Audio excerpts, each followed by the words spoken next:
سندھ کے تمام اسکول 13 مارچ تک بند رہیں گے۔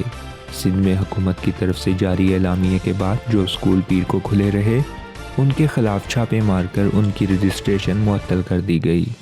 حکومت نے کرونا وائرس کی وجہ سے سندھ کے تمام اسکولوں میں 13 مارچ تک رخصت کا اعلان کیا تھا، تاہم بعض اسکول پیر کو کھلے رہے جن کی رجسٹریشن معطل کر دی گئی۔ سندھ کے تمام اسکول اب 16 مارچ کو کھلیں گے۔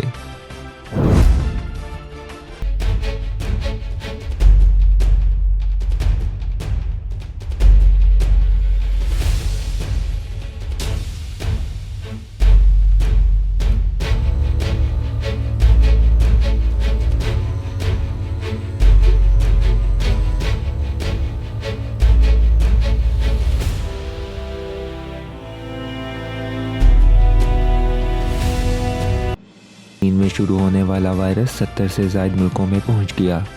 ایران میں مزید 12 ہلاکتیں، ہلاکتوں کی تعداد 67 ہو گئی۔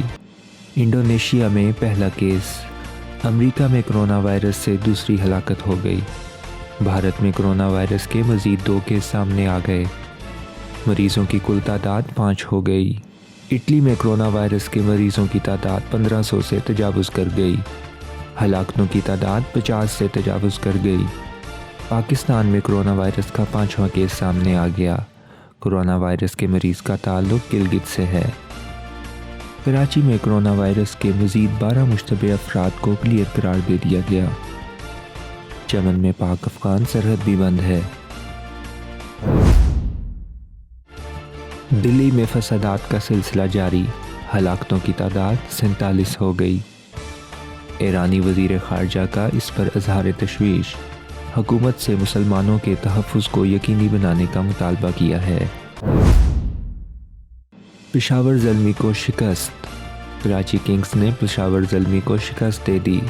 کراچی کنگز کے محمد عامر کی بہترین بالنگ، 4 وکٹیں حاصل کی۔